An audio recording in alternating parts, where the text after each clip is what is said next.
La ventana de Overton moldea la realidad sin que casi nos demos cuenta.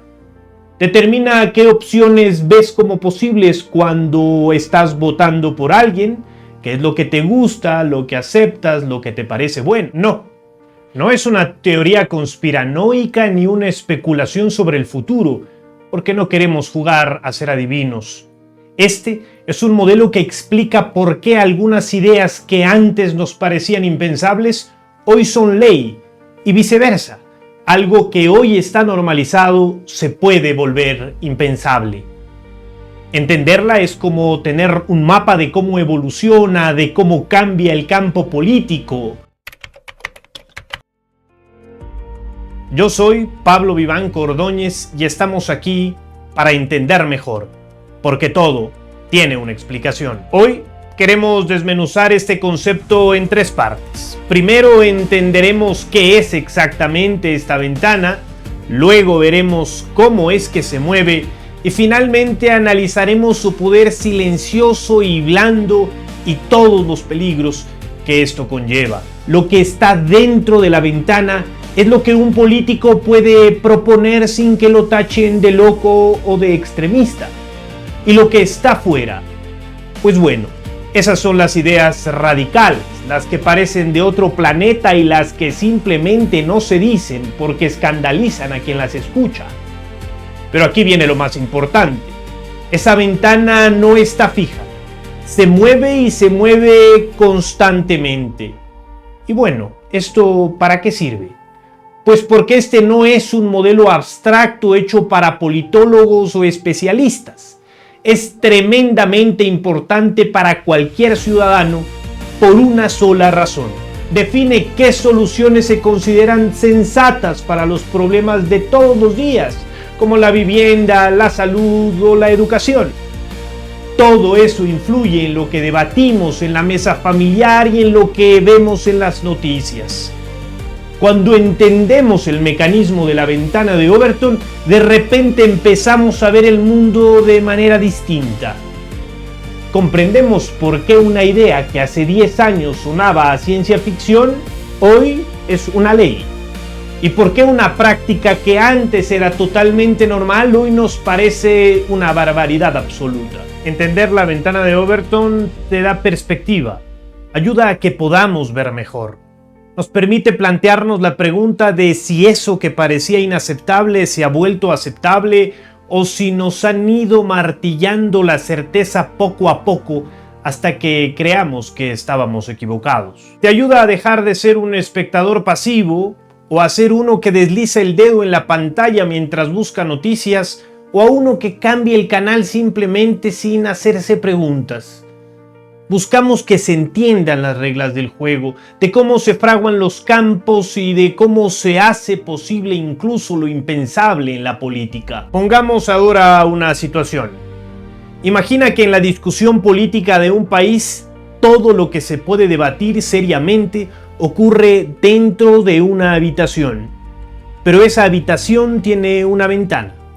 No es una ventana por la que miras tú, sino una ventana que marca todo lo que la sociedad considera aceptable. Lo que queda por fuera de esa visión no está considerada, está fuera del juego y fuera del radar del sentido común de la gente. Esa es la metáfora perfecta de la ventana de Overton. Es el rango de ideas políticamente aceptables en un momento histórico y cultural dado. Todo lo que cabe dentro de ese marco se puede proponer, debatir e incluso convertir en una ley sin que al político que lo haga lo crucifiquen mediáticamente. Overton, que trabajaba en un tanque de pensamiento en los años 90, se dio cuenta de que para un político lo más fácil no es mover la opinión pública, sino encontrar políticas que ya estén dentro de esa ventana de lo aceptable. Su trabajo es pescar donde ya hay peces. Así que recuerda esta imagen. Una ventana que define los límites de lo posible. Lo que está dentro es el sentido común y lo que está fuera es el territorio de los extremos. Pero hay que preguntarnos cómo entra una idea en esa ventana o cómo es que sale. Overton describió un viaje, una escalera de 6 peldaños que va desde lo impensable a lo común. Y ahora lo vamos a ver. En el subsuelo, en el escalón cero, están las ideas impensables. Son los tabús sociales, las cosas que ni se le ocurren conversar a nadie o que le espantan a las abuelas a la hora del almuerzo. Ni se mencionan, quedan como el polvo debajo escondido de las alfombras. Si esa idea da el primer salto, llega al escalón número 1. Ya no es impensable y se vuelve radical. Sigue siendo, por supuesto, inaceptable para la mayoría, pero pequeños grupos de activistas o de medios de comunicación empiezan a hablar de ella, bajito y sin hacer mucha bulla porque pueden causar un escándalo. Sin embargo, ya existe en el radar, aunque sea como un lunar extraño. El segundo salto resulta crucial. Ahora se convierte en aceptable. La idea ya no es un tabú, asusta pero ya no horroriza a todos. Se puede mencionar con los amigos o la familia sin que todo el mundo se quede mirándote fijamente o con espanto. Entra en el debate público aunque sea como una opción rara. El tercer salto lleva a ser una idea sensata, y aquí la cosa se pone más interesante. Deja de ser solo una idea de unos locos y pasa a ser una propuesta seria, considerable. Grupos de expertos, algunos académicos y periodistas empiezan a hablar de esto y lo analizan. Ahora goza de cierto respaldo intelectual que avaliza que eso de lo que se está hablando es bueno. Ahora el cuarto salto resulta un bombazo. Se vuelve popular. La mayoría de la ciudadanía lo apoya. Aparece en las encuestas, en la casa se habla sin ruborizarse de esto, en los partidos políticos las incluyen en los programas de gobierno y de campaña y los medios masivos los tratan como una opción viable. Finalmente, la última grada se convierte en política. Se redacta, se vota y se aprueba como una norma o una ley. La idea ha completado su viaje. Ha pasado de ser una herejía a ser la norma. Ya no le asusta a nadie. Es más, ahora la defienden.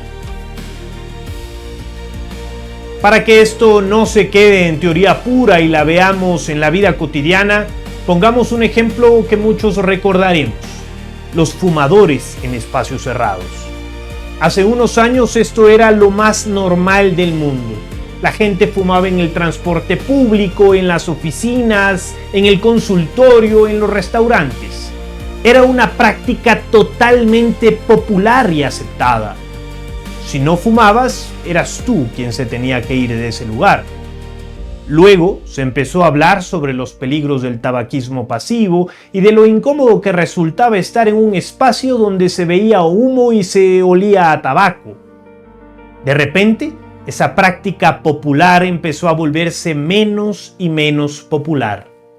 Se empezaron a crear zonas especiales de fumadores. La idea de restringir un poco el tabaco pasó a ser una queja de unos pocos a ser una propuesta sensata. La gente empezaba a decir, bueno, tienen razón, es molesto y nos hace mal a todos. El siguiente paso fue clave. Prohibir totalmente fumar en espacios cerrados en los que antes parecía una locura prohibir. Se volvió una idea aceptable para el debate público. La conversación ya estaba ahí, sonando y rodando entre fumadores y no fumadores. Para algunos la propuesta parecía radical, pero el juego en su contra ya se había iniciado y para muchos debía considerarse una norma que lo prohíba. Finalmente, esa práctica que antes era tan normal se volvió de repente impensable.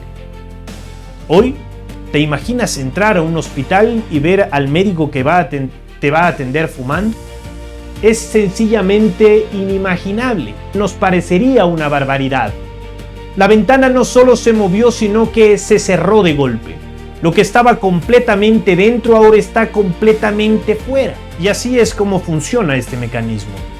A veces no nos damos cuenta, pero estamos viendo moverse la ventana de Overton en tiempo real con cosas que nos tocan muy de cerca. Hablemos ahora de un caso que nos toca a todos, uno que hemos normalizado sin casi darnos cuenta, la relación de Loja con la migración. Hace unas décadas existía una idea que en el contexto lojano era prácticamente impensable. Era una herejía económica y social. Esa idea era: Loja puede desarrollarse y prosperar sin necesidad de que su gente migre, salga o se vaya. Pensar que el progreso de la provincia podría construirse íntegramente aquí, reteniendo a toda su fuerza joven y profesional, sonaba a una utopía, a un sueño bien intencionado, pero un poco ingenuo. ¿Cómo? Si la mayoría de los ilustres se habían ido, estaban en Quito, estudiando, trabajando, haciéndose grandes allá, afuera. La ventana empezó a moverse. Las crisis económicas, la sequía, el aislamiento, la falta de oportunidades y los relatos de éxito de los que se iban empujaron la idea. De repente, lo impensable se volvió radical. Se empezaron a ir de a poco.